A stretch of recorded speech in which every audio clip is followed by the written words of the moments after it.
That basically faith, Islam does teach intelligence, and Islam does make or transform Muslims to a new level of intelligence, of well-being, of performance, and it transforms every aspect of the life of a Muslim if it's understood well and implemented well. The problem is with deficient understanding and deficient implementation. Many times we bring a lot of stuff from our cultures, and when it's questioned, we are asked about it. Okay, we tend to search through the Quran and the Sunnah to find anything to substantiate what we are practicing. Why? Because of our self-pride. So we sacrifice Islam, and we sacrifice the opportunity of being able to investigate and understand Islam at the altar of our false self-pride. This is something that has to be handled and has to be dealt with. I said the Prophet ﷺ, and this is the point I'm dealing with, is that if you are intelligent, if you are physically fit, if your intention is good, if you are generally smart, and if you have the material and financial resources, this is no guarantee that you will be successful. Actually, you might achieve what is known today as success, but in reality, you could be a failure. And I gave the famous examples that are available in the literature today, Western literature. They say, you know, even if you are efficient at cutting trees and sowing trees, you will be a failure unless you make sure you are cutting trees in the right forest. Because it doesn't make any difference how efficient you are if you are in the wrong forest. Another analogy is, before you climb the ladder, make sure it's leaning against the right wall. Now, many people who achieve material success, professional success, intellectual success in this world, now what's the point if all of this success is ultimately going to lead you to the hellfire? Islam doesn't teach people what they think to be prejudice. Because they come to criticize Islam, they say, you know, Muslims say only, or these Muslims go around saying only Muslims go make it to paradise. Why not others? That's their terminology, that's wrong. Islam is not telling you that. Islam is teaching us to be smart, taking all realms, all aspects of our life, of our existence into consideration, that when you are cutting trees, you make sure that you're in the right forest. That when you climb the ladder, you know that it's leaning against the right wall. That's exactly what Islam teaches. Islam tells you to take into consideration all these aspects of your life. On another level, a person could be very intelligent, and this is something we know from school. You know, something that is very common in my own country, at least, when I was young in school, it was a shame if you do your homework. If you study at home, that's an indication that you are not intelligent enough. Intelligent people don't need to study. If you study at home, you're dumb. So most people hide themselves at home. They go under the bed and do some homework, or they study. Why? Because they don't want others to think or to see them dumb. I'm intelligent. How much did you study for the exam? I didn't. I was watching TV yesterday. That's an intelligent guy. And unfortunately, all of them, they lie, they cheat. They hide themselves and they study. And they say, I didn't study yesterday, but I got 19 out of 20. See? That's very common. That's serious. That's a serious problem. Now, some naive people, let me say simple-minded, well-intentioned people, they are intelligent. They see this is the case. And because they are very sincere with themselves, they don't cheat. So they say, no, we are intelligent, I'll make it without studying. And they get the lowest grades. Now, they are intelligent. That you are intelligent is not a guarantee that you will get good grades. You have to have practical intelligence. What is practical intelligence? You have to understand the whole situation and give everything its right. In order to pass the exam and get good grades, you have to study, even if you are intelligent. Now that becomes a more complete type of intelligence. People who have the talent and they don't develop this talent or take care of it, they have the talent, but they will not be successful unless you go through the process of training until you transform your performance. This is how life works. The very fact or the very understanding of this principle is intelligence, is a form of intelligence. Because if you have the wrong information, the wrong impression, you lack this intelligence. And this is what we describe as faith-based intelligence. Faith-based intelligence tells people to use all the resources Allah has given them. Use them right, and you will be successful. So you will achieve success because our life does not extend only for 50, 60, 70 years. That's a fallacy. That's only a stage of our lives. We are created to live forever. This is how Allah subhanahu wa ta'ala created us. We will live forever. Allah states that clearly in the Quran. So imagine, in the humans generally, when we think, and let me give this analogy as well. Any computer program, what does it end with? What does it end with? What is it called? No, a computer program. The name, what does it end with? Dot what? .com, .exe, okay? Extension, Jazakallah khair. We call it the extension. What is the extension of that file? It tells you what type of file it is. So if there's no computer program that does not have an extension, it must have. It's an integral part. Okay? Our thoughts as human beings, our actions, every human activity, every aspect of our lives has an extension. But it's very subtle that we don't realize it. And we don't realize its power. Do you know what that extension is? Anyone can tell me?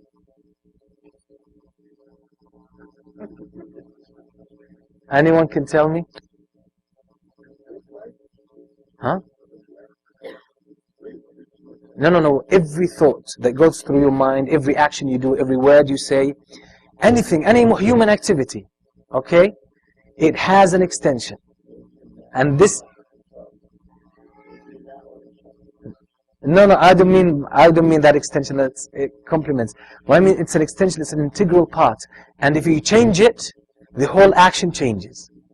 Your whole thing, no. You'll be surprised. Time dimension. Time dimension. Time dimension. We think, when we look at our medium, and this is why I repeatedly say we are trapped in the material vision of the outlook on the world. Materialism has creeped into Muslims, and predominantly we think with a materialist kind of mentality.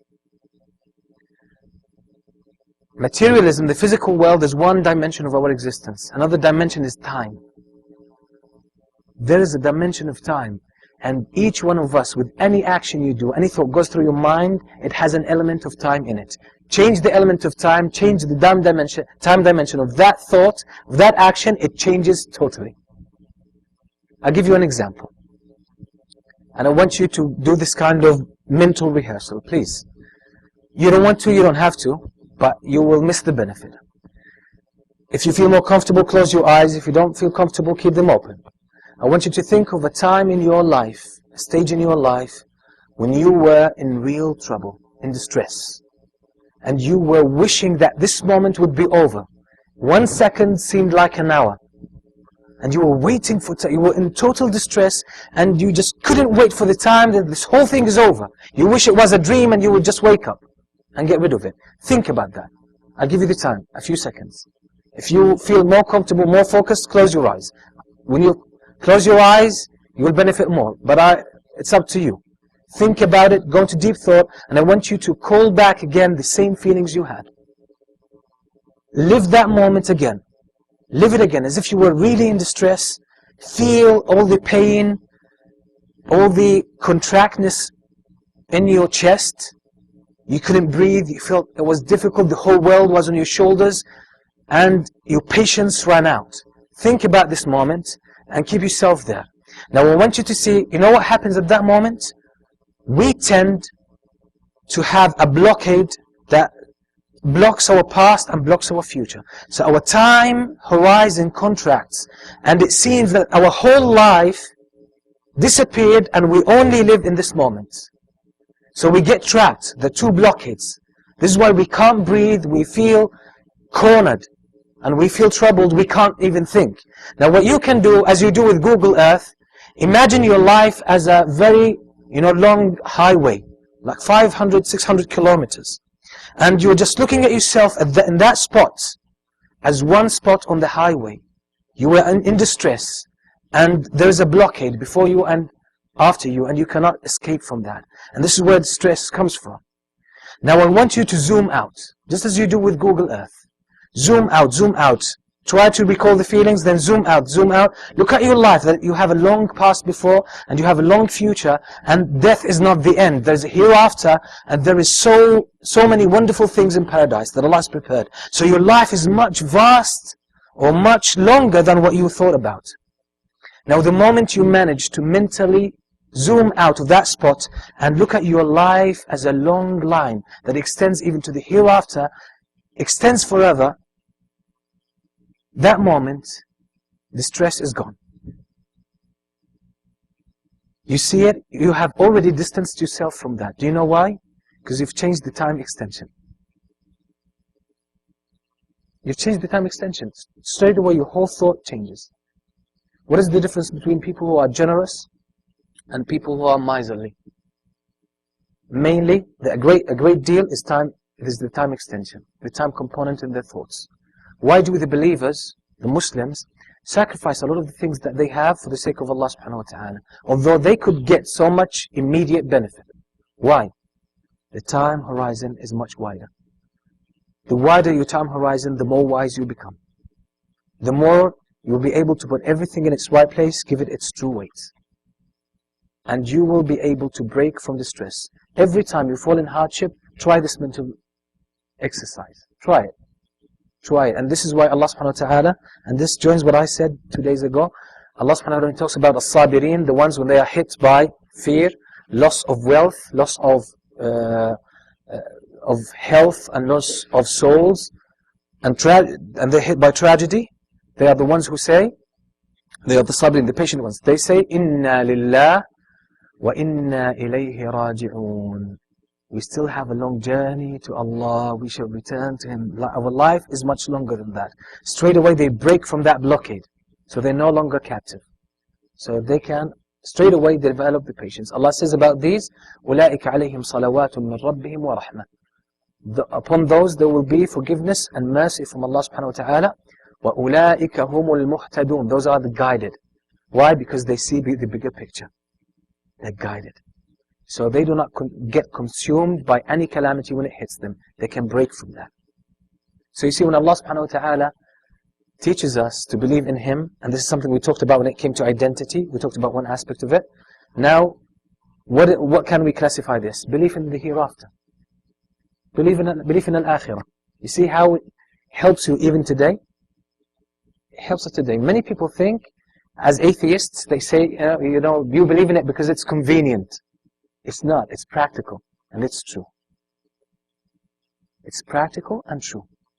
So the articles of faith is not something we learn at school or in the weekend school, and we keep it somewhere closed in our minds, and it has no place in our life. For most of my life, these articles of faith were only theory. I never thought about them when I was going through trouble. I never had them when I thought about my plans for the future. I never thought about them when I thought about myself and about my life. But belief in the hereafter, that's one of the aspects of belief in the hereafter. You see how powerful it could be? It's practical. Our faith is practical. That's intelligence. That's faith-based intelligence. This is only a tiny aspect of belief in the hereafter. We have it. It helps us. But why don't we use it? That's the question. Now I said the Prophet ﷺ, at the time of Mecca, because the Muslims were weak, he did not challenge the people of Quraysh. Although he saw his companions being tortured, being killed, he did not do anything. Actually, Khabbab ibn al-Arat came to the Prophet ﷺ when he was resting in the shade of the Kaaba. He told him, "O Messenger of Allah, we can't put up any more with that torture. Why don't you just supplicate?" He didn't say, "Let's go and fight these guys, let's do this, let's do." He said, "Just supplicate to Allah subhanahu wa ta'ala, get us out of this calamity." He was under so much pressure, he couldn't handle that. What did the Prophet ﷺ say to him? He said, yes, I understand. We have to do something. We have to, conspire. We have to think of something. No, what did he say? The Prophet ﷺ told him that the people who came before you, one of them would be sawed into two halves, and he would not give up his deen. And they would bring combs, iron combs, and comb away his nerves and flesh from his bones when he was alive. And that would not cause him to recant his deen or give up his deen. And how did the Prophet ﷺ end his advice? He said, وَلَكِنَّكُمْ قَوْمٌ تَسْتَعْجِلُونَ. You guys are hasty. Was the Prophet ﷺ, lacking sympathy for his companions? Was he scared of the people of Mecca, like in the sense that he did not have courage? No. But he had to put everything in its right place. You have to go through a stage of test. It's not Islamic to act irrationally, based on emotion. That's what some number among the Muslim youth act today. They think, when they read the Muslim history, they think we still live in the same time. We don't live in the same time. We live at a time of weakness. We have to understand that well. Now, if we ignore this reality, we're going to make things worse. Once we don't analyze this reality and develop this kind of intelligence to put everything in its right place, give everything in its right weight, and build a powerful strategy that is based on facts, then we will always aggravate the situation, make it worse, all the time. All the time. This is why the Prophet ﷺ was careful. He did not incite his companions. He said, okay, they torture you, go and kill their children and their wives, or kill them, or set them up. He didn't say that. He realized that this could be an impulse that would bring destruction to Islam. That's not the way. That's not the Islamic mannerism of doing things. So we put up with that. We read the facts about our reality, and we handle them with patience, with wisdom, with understanding, and all of this could be called faith-based intelligence. Trust in Allah subhanahu wa ta'ala. Another example that could be puzzling, because some people might say, okay, that's different from our reality. Actually, the Prophet ﷺ had enough power in Medina. When they went to make Umrah, he went to make Umrah with the companions. On the way, they realized that the people of Mecca said, no way we'll let Muhammad into Mecca. He's not getting into Mecca. So the Prophet ﷺ camped at some stage. Then they sent to him some people to negotiate. Then they sent one of the notorious people of Quraysh, a very intelligent, deceptive guy. His name was Suhail ibn Amr. Suhail ibn Amr came to the Prophet ﷺ, and finally they agreed that Muhammad goes back to Medina. You don't come to Mecca this year. You come next year if you want to make Umrah. And we make a treaty, a truce with you. No battle, no war between us. Safety or peace. And any tribe that wants to ally itself with Muhammad, let them do that. Any tribe wants to ally itself with Quraysh, they can do that. Any person, any Muslim who wants to give up Islam and come to Mecca, he has the right to do that. Muhammad ﷺ cannot stop him. Anyone from Mecca embraces Islam, comes to Medina, the Prophet ﷺ himself sends him back to Mecca. If a Muslim does that today, what would you call him? I'm sure some young people would call him kafir. Because there are some Muslims who do something much less than that, and some brothers unfortunately call him your kafir. That's a serious issue. The Prophet ﷺ, imagine a Muslim comes to him from Mecca, embraced Islam. The Prophet ﷺ sends him back to Mecca. What do the Meccans do to him? Torture him. How could the Prophet ﷺ agree to something like that? See, Umar ibn Khattab could not swallow this. He said, "O Messenger of Allah, aren't we not upon the truth? Aren't we not, don't we have enough power? We were weak, Allah gave us power." The Prophet ﷺ told him, don't you believe that I am the Messenger of Allah? He said, yes. He said, leave it for me. That's the gist of it. So many Muslims today, they say, okay, we are Muslims. They read the history of Islam. They see how much honor the Muslims had. Umar ibn Khattab, how he dealt with the enemies of Islam. How Muslims had this dignity and this beautiful appeal in it when it comes to personality, courage, and because they had the strength, they had the power. They had the authority to do it. Some people want to still function from that same mentality when we are weak. It doesn't function. It doesn't work like that. We have to read the realities around us. Now the core doesn't change. Our faith or trust in Allah don't change. But actually, we are exactly following the way of Allah subhanahu wa ta'ala. Another beautiful example of this faith-based intelligence. Umar ibn al-Khattab, during Aam al-Ramada, it was a year of famine. A year of famine. Umar ibn al-Khattab used to give every Muslim a monthly salary, welfare, without even asking for it. That's your right. That's your absolute right. No one has the right to deny you that right. Whether you work, you don't work, that's your right. You get that salary. Once the kid is born, the salary reaches him to his home. He doesn't have to go to the community center or whatever it is and ask for that welfare and be humiliated until he's given that money. That's your right. It comes to your home, to your doorstep. So during that year of famine, Umar ibn Khattab, what did he do?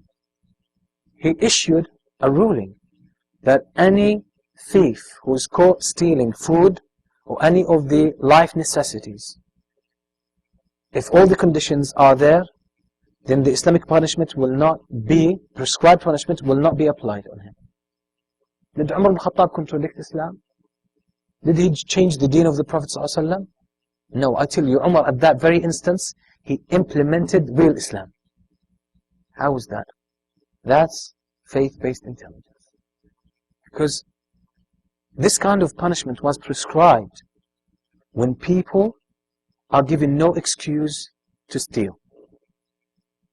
How could you take other people's property if you have all your basics answered, your dignity being preserved, all your rights are given to you, and you steal at least 3 times before you are caught, the 3rd time, and it has to reach a certain amount of money, okay, that is beyond your basic needs.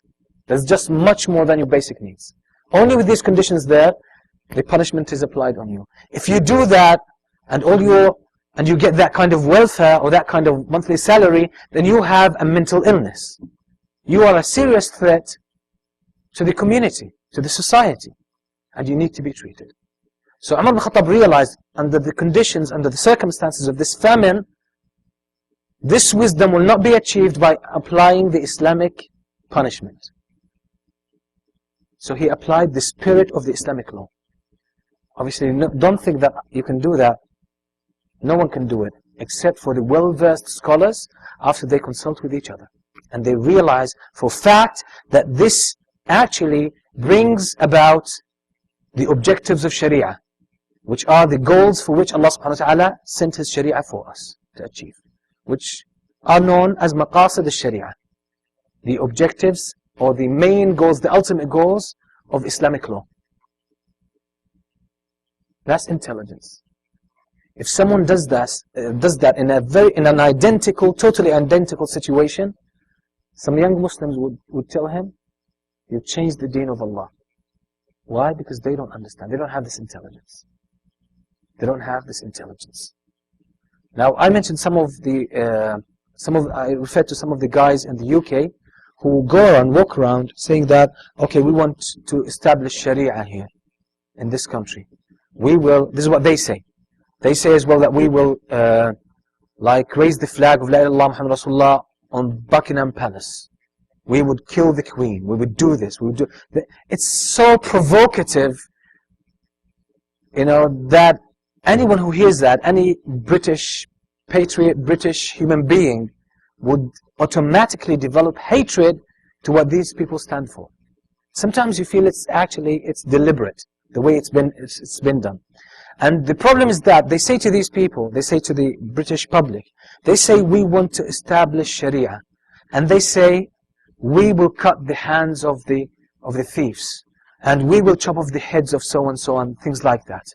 We will do this, we will do that. Now, is that the way of the Prophet ﷺ? Definitely no. When we talked about Umar ibn Khattab, as he put the Islamic punishment only during that year on hold, we said, why did he put it on hold? Because you don't go around in Islam cutting people's hands just like that. Even if there's a Muslim government, if you do not give people the basic rights, Accommodation, that's their right. It's not something they have to struggle for. The basic accommodation is their right. Their food is their right. Clothing is their right.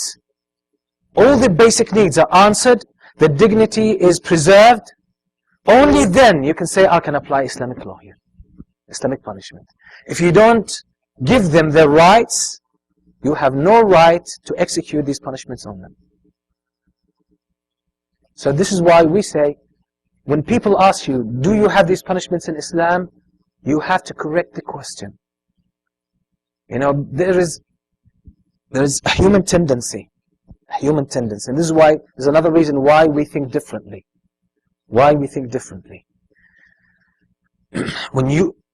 We cannot think about any notion or about any person, we cannot judge any person unless we develop a complete notion or thought about him. Okay? Now let me keep it to Islam. Just talk about Islam. Any way of life, if you were to judge it, you cannot judge that by only one aspect. And if you don't get enough information, do you know what you do? Subconsciously, automatically, do you know what you do? If you only have one side of it, you create the rest of the sides. Where do you bring them from? Your personal experience. Now when people in the West hear about Islam, about these certain aspects about Islam, okay, they take these aspects of Islam, they cut them, they paste them on Western way of life. They don't fit. If you use these very aspects in isolation and paste them on the Western way of life, which is an alien context for these aspects of Islam, it becomes injustice. Just as when you do not give people their basic rights and then you start chopping off their hands because they steal, okay, you are not practicing Islam. That's a distortion of Islam. That's not Islam. So you do not judge a way of life, you do not judge a country, by the way, you do not judge a person without forming a complete image, a complete picture. Now if you don't get enough information, if you don't get all the facts, you get only one aspect of the facts, automatically and subconsciously you tend to complete the picture from your own storage of information. And this is why we misjudge most people. You meet one person for the first time, you see an attitude or a behavior you don't approve of, you pass a judgment on that person. Most of the time, it's inaccurate. You need to give that person time to collect enough information, gather enough information, so you complete a picture that is based on fact, rather than, this is what Allah subhanahu wa ta'ala called a conjecture. You shouldn't follow that. See? So when we speak to these people, we tell them in Islam, you know, we have these punishment. When they ask you about Islam, do you have these in Islam? Why do women cover in Islam and men don't cover in Islam? Do you know why these thoughts come to their minds? Because they cut this aspect of Islam and they paste it on the Western culture. It doesn't fit. It seems as injustice. This is why they ask these questions. So don't be trapped with these questions. If you are asked this question, try to provide them with a better idea. Try to explain to them that you cannot judge Islam by comparing it or by taking one aspect of Islam and placing it within the Western context. It doesn't work like that. It's just like if you need to go through a process of medication, you pick and choose one stage of that medication, you could destroy your health. You could destroy your health. Actually, with some medical processes, long, protracted medical treatment, some stages could be very destructive to your body, but they are necessary to help you recover. Just like with chemotherapy. Chemotherapy, if you take, if you don't complete the full course, it could have very negative effects on you. Because it could destroy some of the cells in your body, and the tumor or the cancer cells are not destroyed yet, and it weakens your immune system. So these surviving cancer cells, they become more active, and actually they could end your life sooner than if you hadn't had the treatment. The same applies to Islam. Don't take one aspect, paste it on a Western context, and try to judge Islam by means of that. Okay? So this is why I said that it's not suitable that we talk to these people about these aspects. It's not that we're trying to trick anybody, or we're trying to hide some aspects of Islam. But it is what Ali ibn Abi Talib said in a famous statement. He said, حَدِّثُوا النَّاسَ بِمَا يَعْرِفُونَ أَتُرِيدُونَ أَنْ يُكَذَّبَ اللَّهُ وَرَسُولُهُ. Tell the people what they can relate to. Tell the people the knowledge that they are capable of digesting, according to the level of their knowledge and understanding.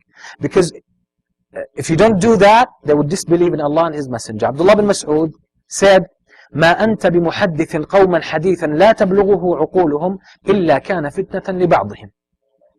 If you tell, or if you give people some knowledge, which is truth, knowledge that is true, you give it to them and it's beyond their comprehension, beyond their level of understanding, it would be a serious trial for them, for some of them.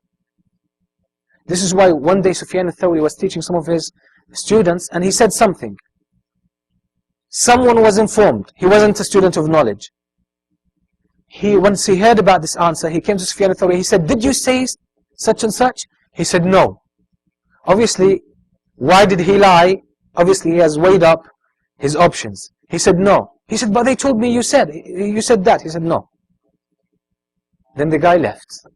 So the student said, I mean, you told us that thing, and now you're denying it in front of this person. He said, yes. Because I know if I say it to this person, it would lead him to commit a crime.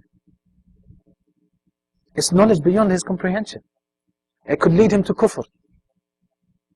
So when you give people some information about Islam, which they are not ready to receive, you are giving them a fitna. Don't think that you are giving them Islam or you're telling them about Islam. That's part of faith-based intelligence, as we give da'wah. Okay, I'll take another example. Okay, the Prophet ﷺ in Hudaybiyah, the condition was, anyone who comes from Mecca as a Muslim, without the permission of those who are in charge of him, like a son comes without his father's permission, a wife comes without her husband's permission, but that was abrogated later on, with regards to women. A slave comes without the permission of his master, and so on and so forth. When they were signing that truce, or that treaty, when they were signing that treaty, the son of the negotiator of Quraysh, Suhail ibn Amr, his son, his name was Abu Jandal. He was Muslim. At that moment, he managed to break loose from his captivity in Mecca, and he came to the Muslim camp. His father was conducting the treaty with the Prophet ﷺ. He saw his son coming, and he said, that's the first one to go back to Mecca. Imagine. Now Abu Jandal, when he heard about this, he started screaming, oh Muslims, you leave me for these kuffar? You abandon me for these people to torture me and push me back to kufr? Imagine, very difficult situation.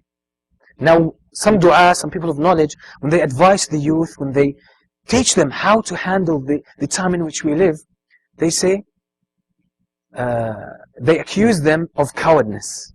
Some of them actually accuse the scholars of being government agents.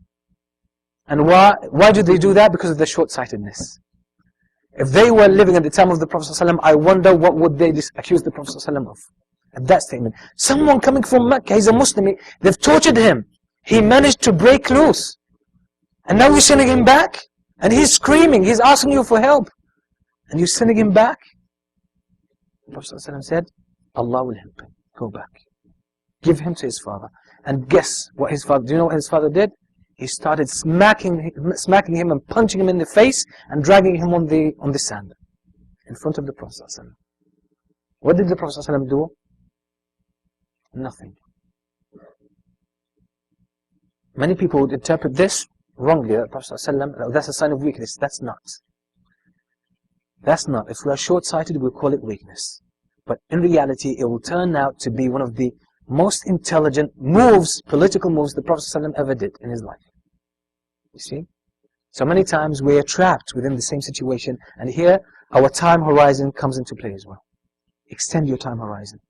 Extend your insight. And Umar ibn Khattab was not pleased with that. So guess what he did? Umar ibn Khattab, as Suhail ibn Amr was dragging his son, Umar ibn Khattab walks next to him, and he has his sword on his waist, and he pushes it close to Abu Jandal, and he said, he winks.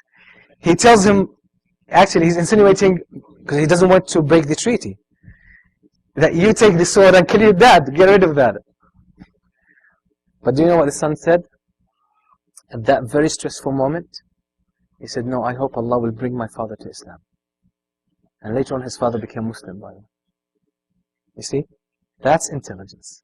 Faith faith-based intelligence. That's what we need. So you see, Islam is very practical. At the time of the Prophet ﷺ, when we go through these incidents and these events in the seerah of the Prophet ﷺ, most of us take them as entertainment, a story, but we don't dive deep into them to see the kind of practicality, intelligence the Prophet ﷺ had.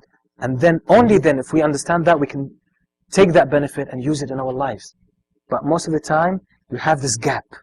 We see it as it is something distant, some kind of, fiction, some kind of fairy tales that don't relate to reality. No, every event in the life of the Prophet ﷺ is full with wisdom and intelligence, and we can use it. But it's just that we develop the mentality in order to become receptive of this knowledge, of this wisdom. Then we take it and we benefit from it. Okay, another example of intelligence, faith-based intelligence, is choosing Abu Bakr as-Siddiq to be Khalifa. The Muslims were in a state of chaos, imbalance, when the Prophet ﷺ died. Al-Ansar gathered in one place to choose a Khalifa for the Muslims from them. But Abu Bakr and Umar, they know that the Khalifa, because the Prophet ﷺ stated so, is from Quraysh. They know that. And they understand the political dilemma. Because if Al-Ansar choose a Khalifa and the Muhajirun choose a Khalifa, the Muslims would inevitably fight among each other. It's known. This is why the Prophet ﷺ said, if there is a Khalifa and someone tries to take it over from him, you have to fight the one who's trying to take it over. There's no two Khalifa, there's one. There is one, his authority is one.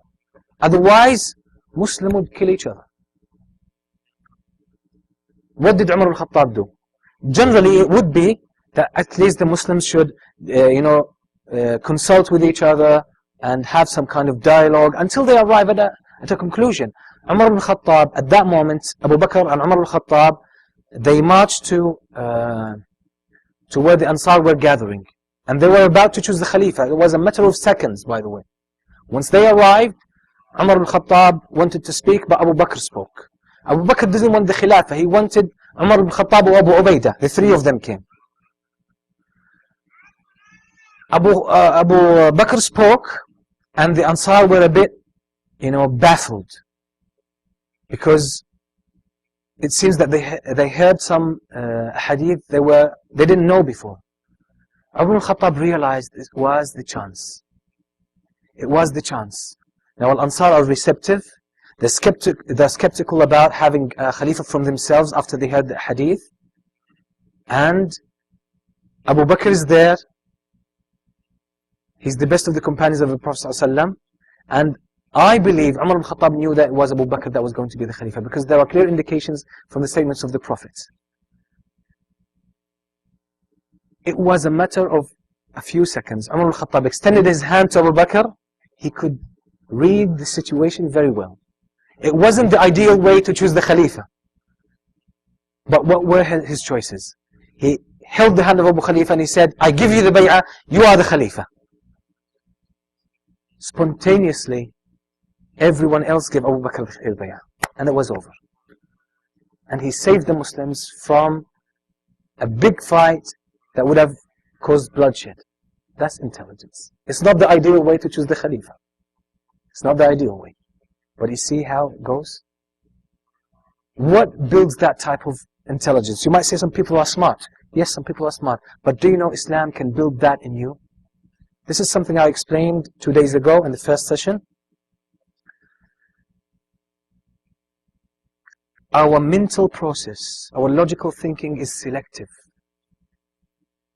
It is selective. And if you develop an interest in one field or in one discipline, your brain becomes ultimately genius in that field. And you would actually outwit people who are more intelligent than you.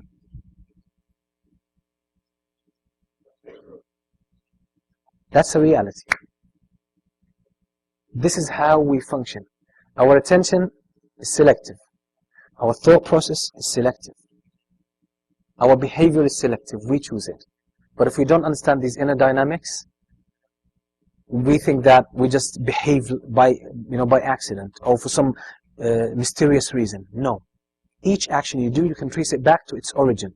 And you can deal with this origin, and you can actually choose your actions, choose your behavior, choose your attitude, even choose your thoughts. In Arabic they say, وَعَيْنُ الرِّضَى عَنْ كُلِّ عَيْبٍ كَلِيلَةٌ وَلَكِنَّ عَيْنَ الْمَقْتِ تُبْدِي الْمَسَاوِئَ. When you love a person, you don't see their faults. You don't see their faults. Love is blind. But when you hate a person, you only see their mistakes and their faults. So our mental process is selective. Our senses are selective. So, and our mental process depends a lot on the information we receive from the world around us. So if you develop an interest in an area, you will develop a more complicated, more sophisticated mental process when it comes to that area. And you will develop the ability to process information more efficiently than anybody else, even if they are more intelligent than you. And then you become actually smarter in that field.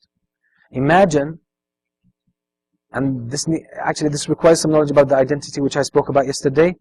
I advise those who were not there on Monday or Tuesday to check the Ustream accounts for Abu Hurairah, Masjid Abu Hurairah. You will find the lecture there. I believe it's very practical. Once you build your identity around belief of Allah subhanahu wa ta'ala, around faith, love of Allah subhanahu wa ta'ala, anything that could help the ummah, you start to detect it when people don't even see it.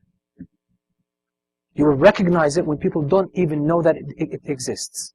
Some people seem to be like these bounty hunters. They seem to have this strange detecting ability, like they have a radar, they can spot any opportunity looming at the horizon when people are totally oblivious about it.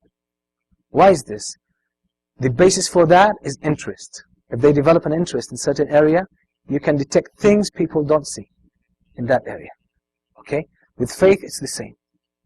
With faith, it's the same. Okay, dealing with the apostate Arabs. Abu Bakr as-Siddiq, after the death of the Prophet ﷺ, many of the Arabs apostated. Some of them refused to pay zakah. And the army of Usama was marching to the north to fight the Romans or the Byzantines. Now, everyone, practically speaking, doing the maths of that, it would be crazy to send that army to go and fight the Byzantines when very few will remain in Medina and fight the apostates who were determined to come and attack Medina and destroy the Khilafah. So all the companions actually came to Abu Bakr as-Siddiq and they told him, how do you send that army now? Keep it. We need it because we have to defend Islam. These people will jump on us. All of them are ready. They're preparing themselves. Abu Bakr said no. He said, I'm not going to withhold an army that the Prophet ﷺ sent. Because the Prophet ﷺ commanded that the army of Usama leaves. But because of his death, they were waiting. Abu Bakr went with that command. He wanted to hold on to the sunnah of the Prophet ﷺ. Many people might say this is some sort of an adamant attitude, but no. Abu Bakr was the most knowledgeable of the companions, and I have no doubt that he could see what was happening at some stage. So he sent the Usama, or Jaysh of Usama, or the army of Usama, to the north to face the Byzantines. And guess what? The apostates, they said, a huge army like this, about 10,000 people, marching out of Medina to face the strongest power on earth at the time, the Byzantines. And they know that we are preparing to attack them. These people must have a bigger army still in Medina. So out of fear, they decided to submit to the Muslims and surrender and comply under the leadership of Abu Bakr as-Siddiq. So most of the wars of apostasy were abated before they began, were aborted before they began, with the intelligence of Abu Bakr as-Siddiq. That's another faith-based intelligence example. A science like Usul al-Fiqh. The Prophet ﷺ taught the companions Islam. How did they learn Islam? Straight away they heard from the Prophet ﷺ the hadith, and they saw Islam implemented, lived. Every word was practiced, was a way of life rather than something they keep to the masjid. So they understood Islam, and they understood how to take the rulings from the Quran and the Sunnah. And that was, this is how Islam was. Very simple. Knowledge in Islam was very simple. Later on, the Arabic language, as people from different nations start to enter into Islam, the Arabic language was watered down. People's competency in English language, in the Arabic language, deteriorated. People's original understanding of the Quran and the Sunnah, as the companions were martyred in different battles, and they were spread all around the growing borders of the Muslim state. People did not have the competence the companions had in distilling rulings from the Quran and the Sunnah. They couldn't. So this is why later Muslim scholars started to see how the companions used to take the rulings from the Quran and the Sunnah, and they came up with a wonderful science that is, I believe it has no parallel in the purely mental sciences humans have ever arrived at. Anyone who learns Usul al-Fiqh properly, anyone who learns Usul al-Fiqh properly, I tell you, their intelligence will increase immensely. I'm not joking. I've seen people transform their intelligence level drastically.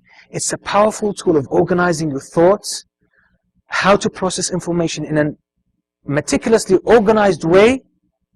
So actually, you develop an insight that leaves an impact in every aspect of your life. Before I studied Usul al-Fiqh, I could not deal with puzzles, verbal puzzles, different puzzles. I noticed that from myself. After I studied Usul al-Fiqh, the first 2 levels, any puzzle I came across, I could solve it without any effort.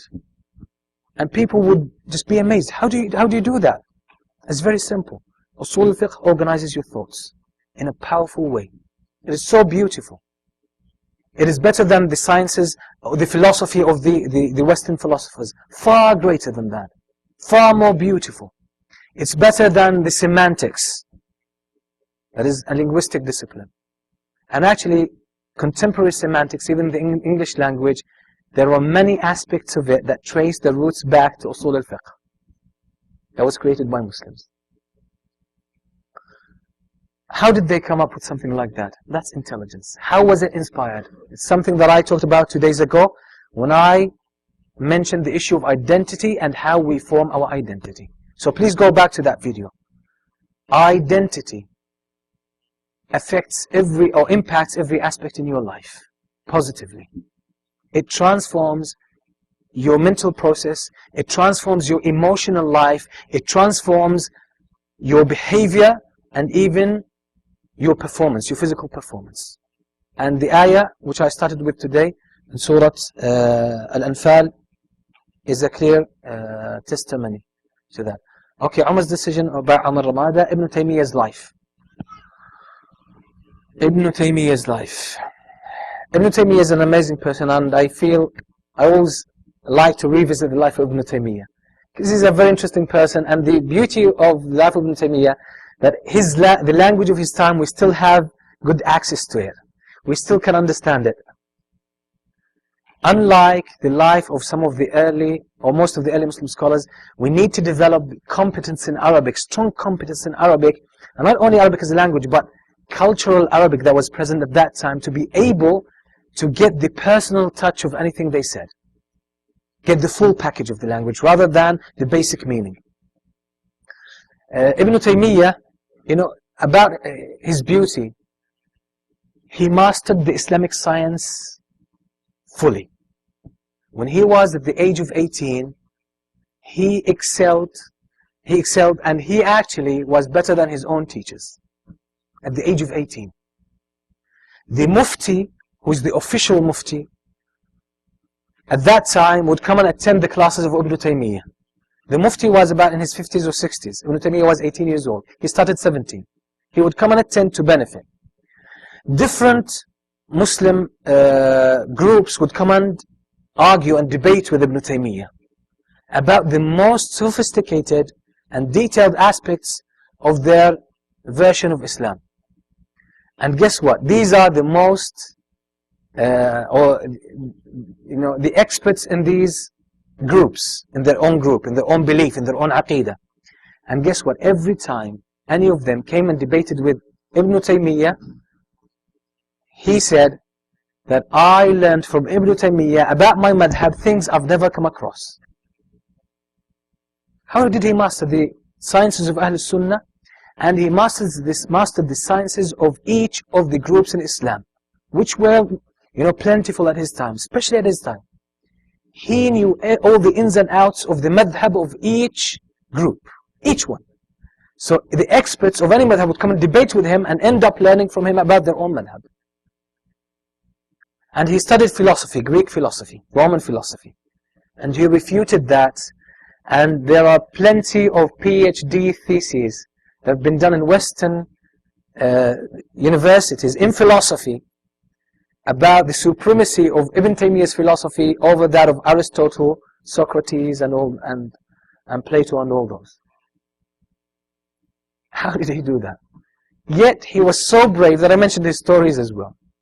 He was so brave that he faced the leader of the Mughals when they wanted to invade Damascus. Everyone was scared of that person. No one would say a word. But Ibn Taymiyyah went to that person face to face and reprimanded him. And he said, you are the one who claims to be Muslim. You confiscated the money of the Muslims, the wealth of the Muslims. And you're claiming to be Muslim? And he spoke to him harshly. And all the while, Ghazan, this tyrannical leader, who was an absolute criminal, who had no hesitation in killing people for any reason, when he saw Ibn Taymiyyah speak to him like that, he was full with admiration and respect to Ibn Taymiyyah, to the extent that he asked him, please come and sit next to me. That's intelligence. That's the intelligence we're trying to get as Muslims today. Where do you think Ibn Taymiyyah got that? Does he have some talents Allah has given him? Definitely. But imagine Ibn Taymiyyah never knew Islam. Would he be the same person? I doubt it. Most of that excellence that he had came from Islam. But because he understood Islam very well. Okay. Negative examples, and I want to give these. They are probably common. You might disagree with some of the wording that I use. The off-putting, arrogant, practicing young man. Sometimes some of our youth start practicing. And once they do that, they start looking down upon others. They say, I am practicing, I'm doing my prayers in the masjid, and these guys are not praying in the masjid. These guys, they don't even know Allah subhanahu wa ta'ala.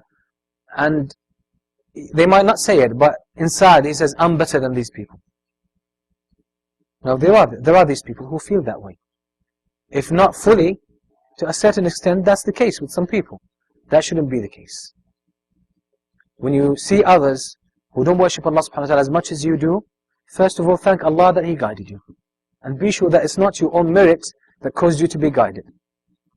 Second thing, feel some empathy towards these people. That they have right upon you that you show them the way. They need some guidance. As Allah subhanahu wa ta'ala brought guidance to you, these people also need guidance. So try to be the means through which Allah brings them guidance. Feel empathy to them. And this is something as well that I mentioned about Ibn Taymiyyah, that when he was put in prison, obviously without any reason, or without any valid reason, when he sat in the prison, all the criminals of that city, which is Cairo, all the criminals became students of knowledge and righteous people. And the problem that they had, the authorities they had, is that there was no space left in the prison, because prisoners, when the time was for them to come out, they would refuse to go out. They just want to be with Ibn Taymiyyah. How did he reach that? He felt empathy towards people. Did he sit in the prison and keep to himself, these guys are filthy, these guys are criminals, I'm better than these guys, I don't need to mix with them? No, he mixed with them, he taught them, he educated them, he transformed their lives. That's another form of intelligence. So, another example is the unsociable practicing young man. And this is actually a sign of weakness. Sometimes, if you know some weakness about yourself, that you can't handle the pressure from the group of friends around you, or your classmates, or your family, you need to withdraw a bit. I understand this. You need to keep to yourself for some time until this iman, this little baby, grows in your heart and stands on its feet. You need to keep the company of the practicing people until you reach a level of strength where you can handle more pressure. I understand this. But there is a stereotype, a typical image about the practicing person that, you know, he shouldn't be around because he would spoil everything. Is that common in the West? A practicing person, or like if some group of guys are planning some activity to like go out, go on a picnic or something, and one of these practicing brothers come, they say, oh dear, it's gone now. The whole plan is destroyed. Okay? As I said, sometimes you need to go through this stage. I understand. But it shouldn't be the story of the rest of your life. It shouldn't be that. And why should the practicing young Muslim, why should they be the wet blanket all the time? Why? Do you know why? Because we react rather than taking the initiative. If practicing Muslims take the initiative to build their own activities and to invite other people, this whole equation would be non-existent. That's a form of intelligence. And Islam pushes us towards that. It calls us to that.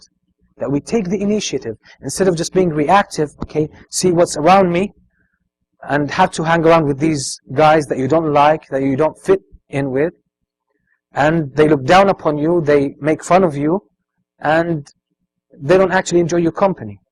Why should you be like that? Islam doesn't teach us to be so passive and so complacent. Why don't have a sense of initiative? Build some kind of activity. Build some kind of network among practicing brothers and organize some activities that these guys are unable to do. And invite them to these activities. And let them take part. And you take the initiative, you have the upper hand, you have the authority, and you teach them and inspire them to become practicing people. Why do we have to see it the other way around? You see, that's a problem with our understanding of Islam. And when we are asked, we say, you know, Allah subhanahu wa ta'ala tells us in the Quran and the Prophet tells us in the Sunnah that once we become Muslims, once we practice, we have to go through trials.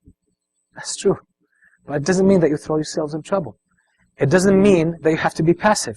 It doesn't mean that you have an opportunity. If you have an opportunity, you just say, no. I have to go through a suffering. I don't have to succeed in that way. That's not from Islam. That's wrong mentality. And we ascribe it to Islam. That's the problem. You know, a few months, there were brothers who had an initiative in my country, Jordan, to build some kind of an organization to help in da'wah and charity and do some good work.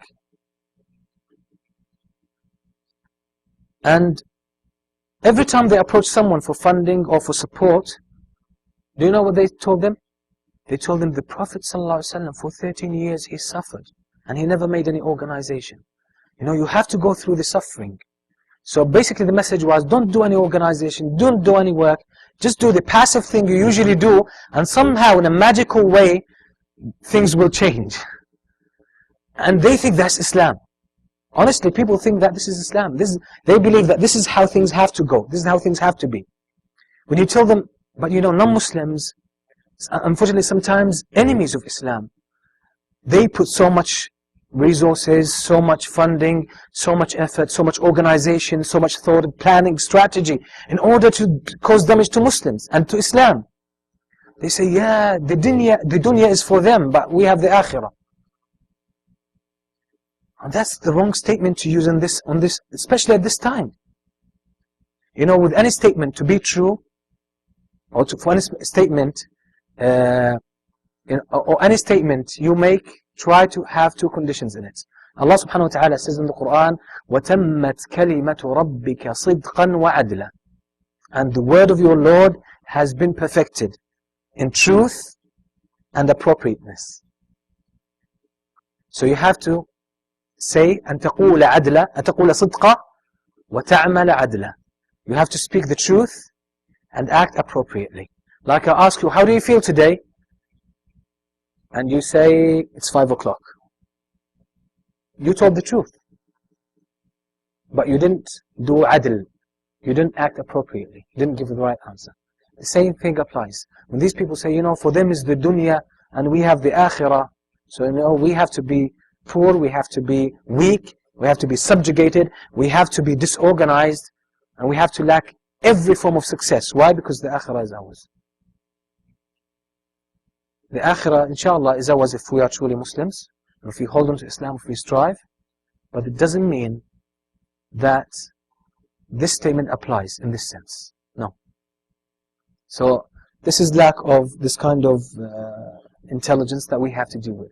Okay, another example is the impulsive Muslim who is negligent of Allah in his personal obligations. Okay, I mentioned this as well 2 days ago, but I'll approach it from a different perspective. Many Muslims around in the Muslim world, they have so much love for Islam and for the Muslim Ummah. They spend their time watching news. Their blood burns and boils as they watch the state of the Muslims everywhere. And what do they say? These guys control the media. And they say, these Muslim governments, these are such this and that. These Muslims, they will never make anything. These Muslims will always be failure. And they do that day in, day out for hours. They have good intention, love for Islam. But why live in that impulse all the time? Why live in that impulse? What are you doing? What have you contributed to Islam and Muslims? And by the way, this is a total psychological game which is called the game of blame.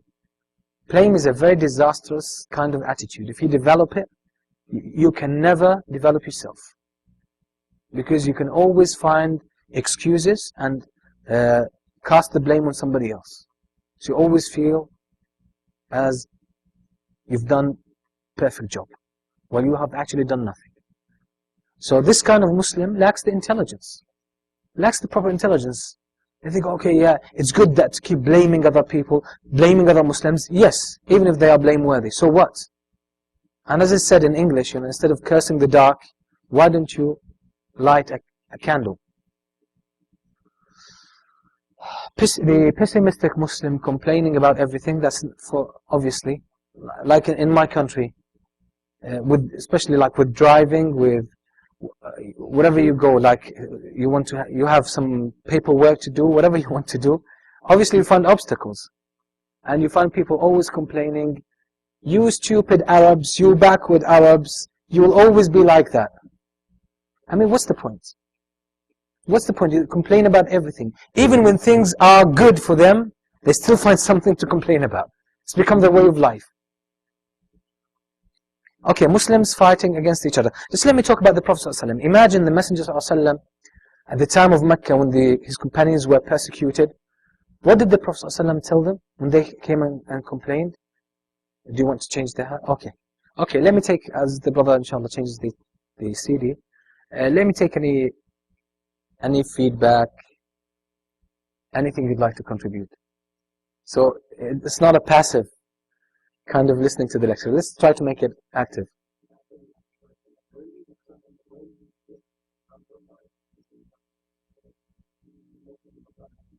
That takes knowledge. The brother asks, when can you draw the line, when to compromise and when not to compromise? That needs knowledge of Islam. This is why I said, only scholars can decide on these matters. And when they consult with each other as well. One person, even if they are well versed in knowledge, they could go wrong. So this is what it has to be: a person who is well versed in knowledge, Islamic knowledge, has good experience, life experience, and they have as well, collectively, they arrive at a collective decision. That would be the best way. But a person that you could easily go wrong, even if you have some knowledge. Okay. Any other contribution? Salam. Salam.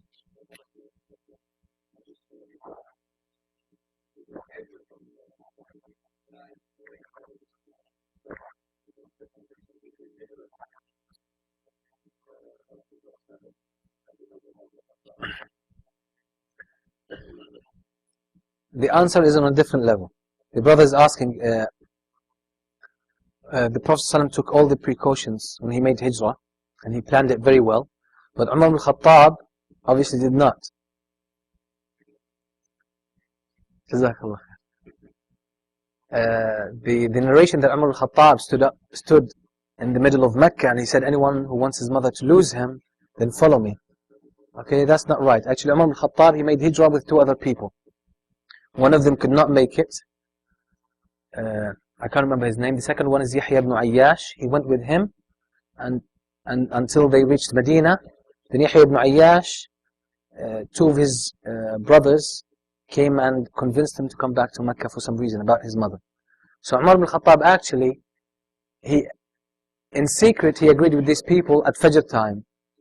And they agreed that if any of us doesn't show up, then the other 2, they have to carry on hijrah, because they don't want to jeopardize the 3 of them, or put at risk the 3 of them. So if one of them cannot make it, at least 2 people make it, or at least one of them makes it. So the authentic narration, it's a Hasan. This narration is Hasan. The one that Umar al-Khattab declared his hijrah openly is weak. Okay, so actually Umar al-Khattab took the precautions. Yes. Why?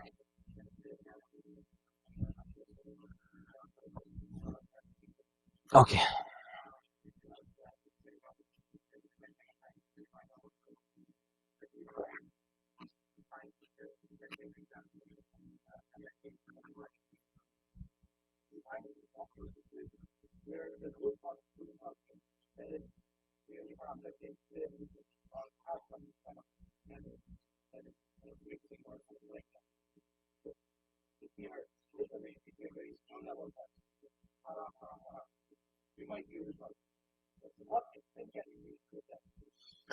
Jazakallah khair, very good question. He says, the brother just says, if we are in MSA at university or whatever, and a group of people are doing something haram, a group of Muslims are doing something haram, and you are the only one who disagrees with that. So to what extent, can we be sociable or unsociable when it comes to that? It goes back to what I said about being taking the initiative, being proactive. In that situation which you mentioned, people are doing something wrong, they took the initiative and you reacted. So obviously you can't dominate the scene all the time. So this is definitely going to happen. So what you do with it, when I said unsociable, that shouldn't be your general conduct. Definitely you will be unsociable, you have to be, and you have to actually stand out, and you have to withdraw from that when it's necessary. There's no harm with this. But if that's the story of your life, this is when it becomes a problem. If it happens every now and then when it's necessary, that's fine. Don't associate with them when they do something haram. Don't say, oh, I'll give them advice. You go and listen to music with them. Or they do something wrong, and you join them and say, I'll try to give them advice. Like this person they went to a village, they were giving da'wah, supposedly. In this village there was a grave, people were going around the grave. And all of a sudden this group started going around the grave as well. So someone asks them, he says, why are you going around the grave? That's shirk. He says, no, we want to go around the grave with them so that we can tell them that's haram. Okay? That's obviously against Islam. You can't commit shirk in order to tell people that's shirk. So you preserve yourself first. But try to build some kind of strategy. Initiative has to do with strategy. You have to be prepared. It's not a spontaneous thing. You have to build a strategy. If your whole conduct, or generally, your general conduct, is to take the initiative and be proactive, and you organize events, and make them more interesting than their own events, and make them more productive than their own events, okay? When such events happen, and you withdraw, some of them will withdraw with you. You would have developed the credibility with them that they would start to trust your judgment and feel shy to go against what you do. So that's the beauty of being proactive. Okay? Hopefully that's helpful. Okay, let me carry on. Okay, Muslims fighting against each other. It happens a lot. And unfortunately, among some practicing people. Why? Because many times we don't know when to disagree, or when to accommodate disagreement. Some disagreement is okay. Some disagreement is okay. Now, some of the good-hearted brothers, they're very concerned about the Sunnah, and that should be the case with every Muslim. And they have this aversion to bid'ah.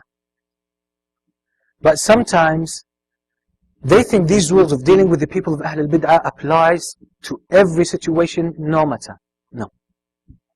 Most of the time they apply. But if dealing harshly with a person of bid'ah or people of bid'ah is going to lead to a greater bid'ah, you are not supposed to do that.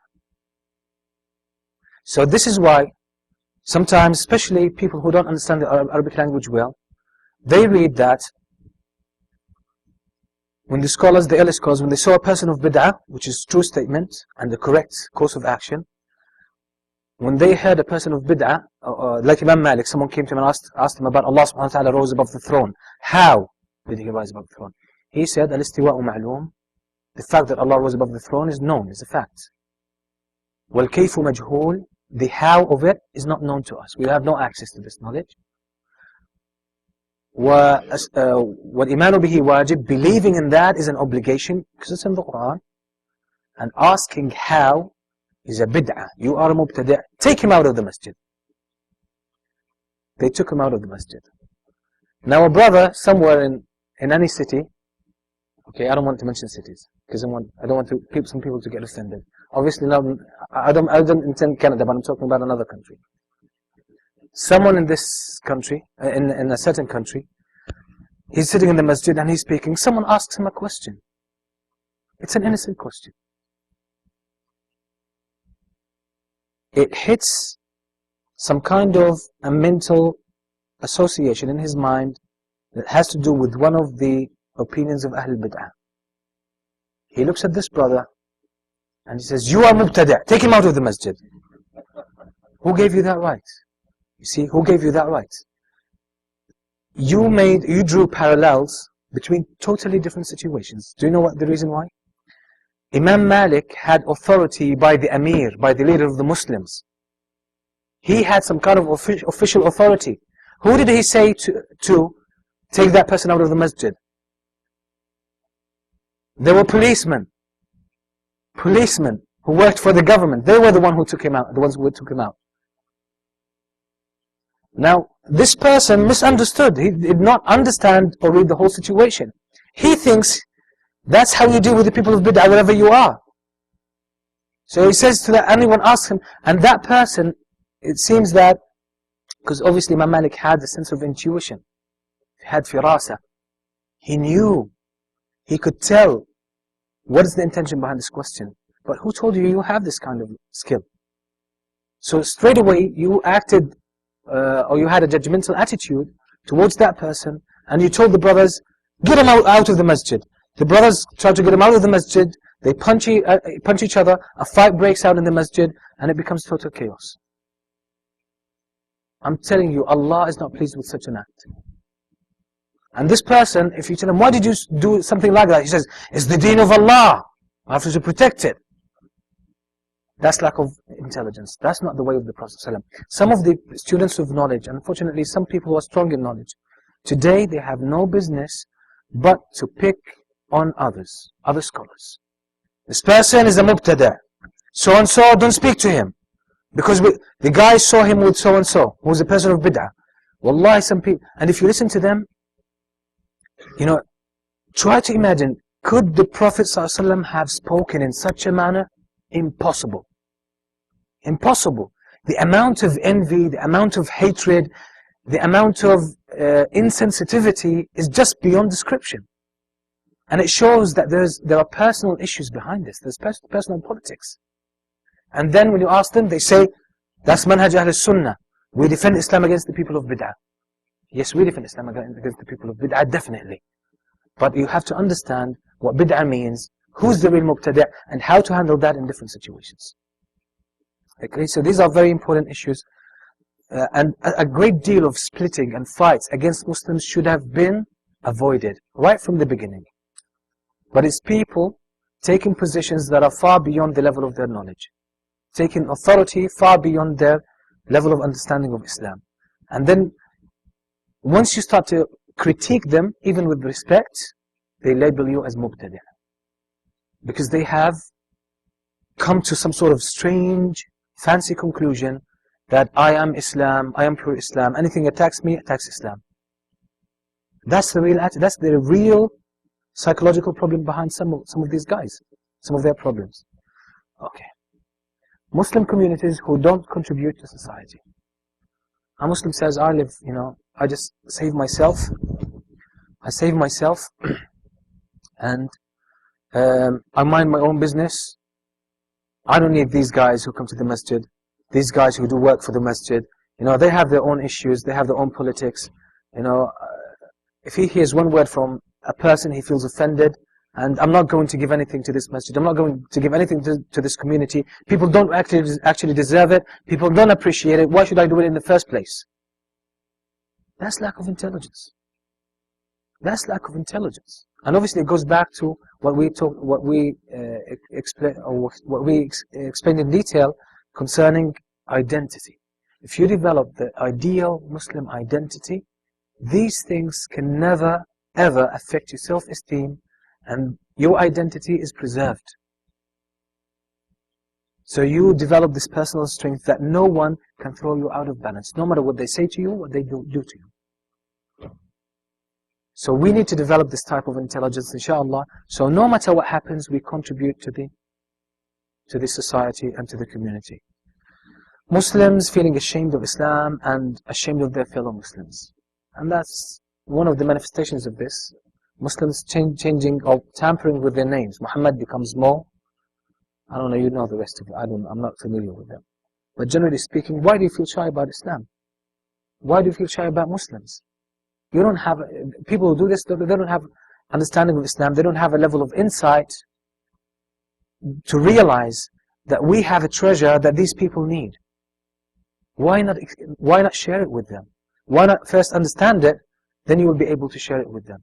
This type of intelligence, I'm telling you, no matter what type of program or books or literature you go to in self-help, in coaching, in leadership, in self-development, in well-being, that you check, it never even comes close to what Islam has to offer. It never comes close. But the thing is, we are not even tapping into 1% of what Islam gives us. So if we keep running away from Islam, what are you getting?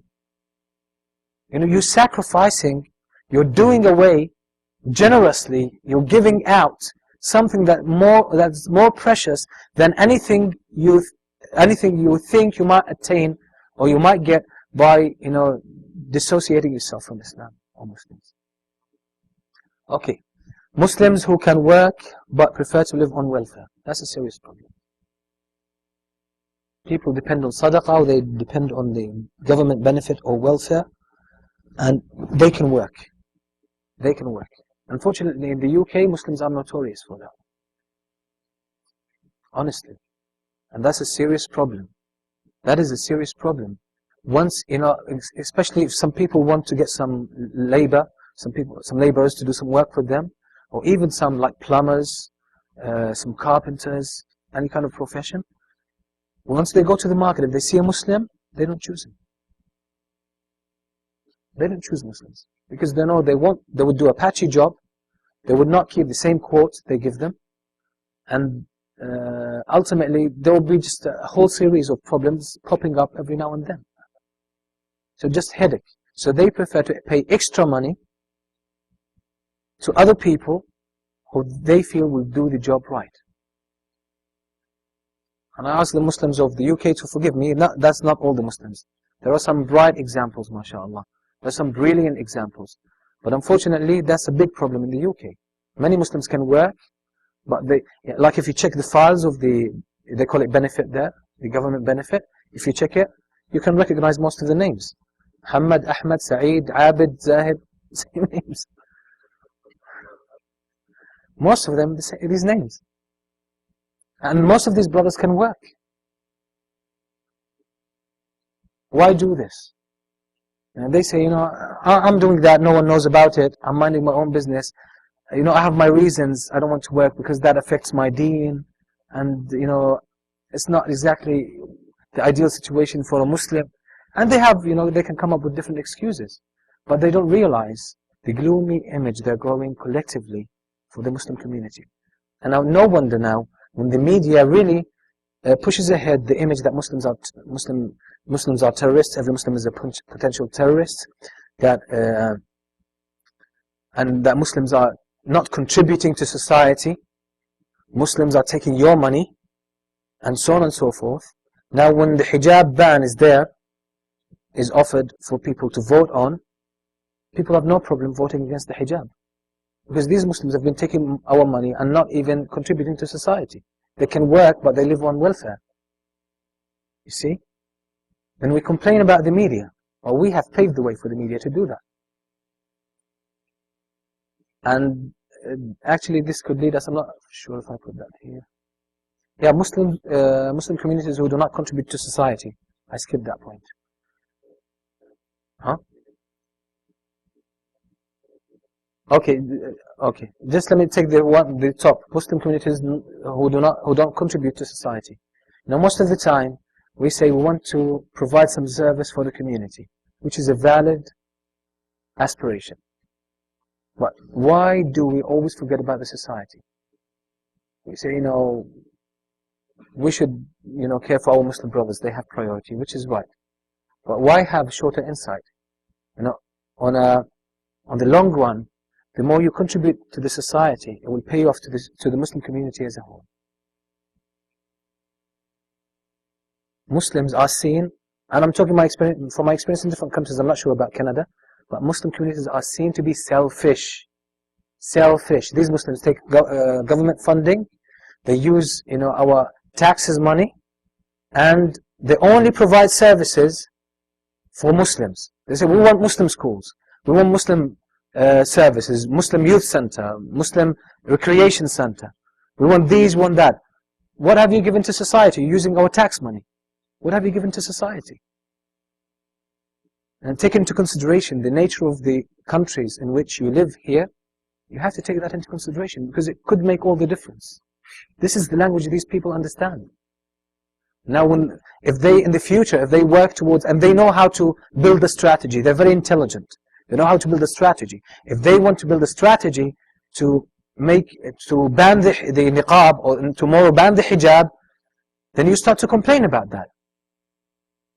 But if you actually contributed to society, when they are about to take any move against Muslims, when they were to create any lie against Muslims, people who have a sense of justice and fairness in the society, they would say, no, we know Muslims and they're not like that.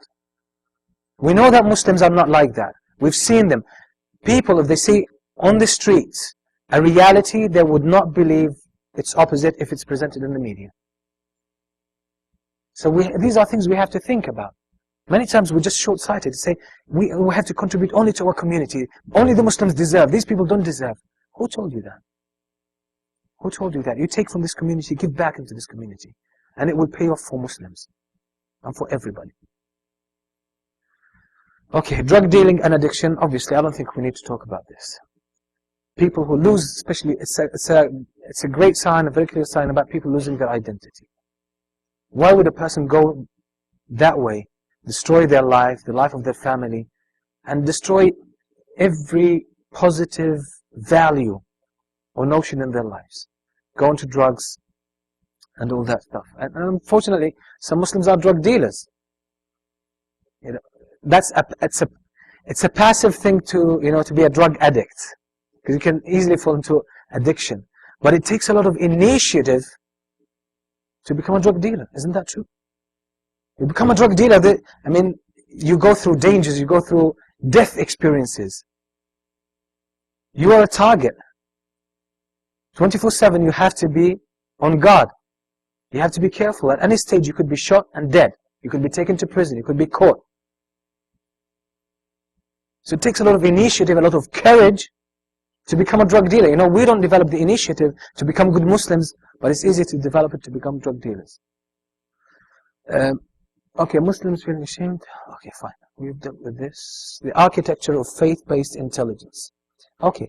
Identity is the central pivot when it comes to Muslim character. And I can't repeat what I said the day before yesterday. He spoke like about 2.5 hours, and it's a bit, I won't say complicated, but it's a complex thought process. So this is why I can't explain it now. This is why I can't explain it in detail now. It's not like complicated that it's difficult, but it's a complex. You need to take a first impression of it, then you build on it another idea, another understanding, and you build on until everything falls in place. Then the architecture of the soul and the dimensions of human existence, which inshallah, I guess today I'll start talking about some of these issues. Okay, we and the universe. That's ultimately our relationship with the world around us. This could be some of the final points we will talk about. Okay, Fitra, it's part of the architecture of the soul. Fitra is the inner compass. It gives you direction. Allah subhanahu wa ta'ala gave us the Fitra as a seed in our hearts. The hadith of Hudayfa ibn Yaman, may Allah be pleased with him, he says, the Messenger ﷺ said, إِنَّ الْأَمَانَةَ نَزَلَتْ فِي جَذْرِ قُلُوبِ الرِّجَالِ ثُمَّ عَلِمُوا مِنَ الْقُرْآنِ ثُمَّ عَلِمُوا مِنَ السُّنَّةِ. The amana, which is the seed of Fitra, which is the talent, this natural ability to receive the religion of Allah and practice it, that we are designed according to, this Fitra, is planted right at the root of the heart of every human being. Fitra is a very complex, again, kind of concept, but inshallah, as we speak, it should become clearer. Fitra gives you a sense of direction, and it gives you the talent, the natural tendency to follow Islam. This is why the natural way is to follow Islam. And this is why when you follow Islam, you tap on your full potential. You tap on your full potential. And as I said previously, the whole world as well starts to give you its full potential. And the example I mentioned was the Khilafah of Umar ibn Abdul Aziz. And during his Khilafah, you know, the grain of wheat, which is as big as that, okay? At his time, it was as big as that. As the stone of a date. That's recorded in the books of history without any doubt. How did this happen?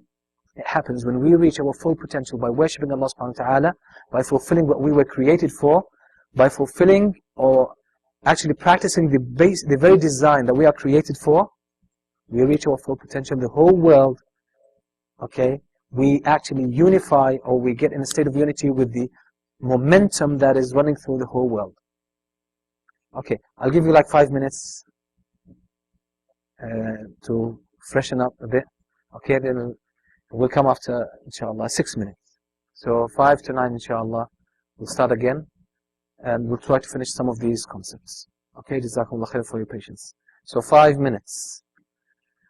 Okay, if you just walk around here in the musalla, let the body flow, the blood flow through your body, inshallah.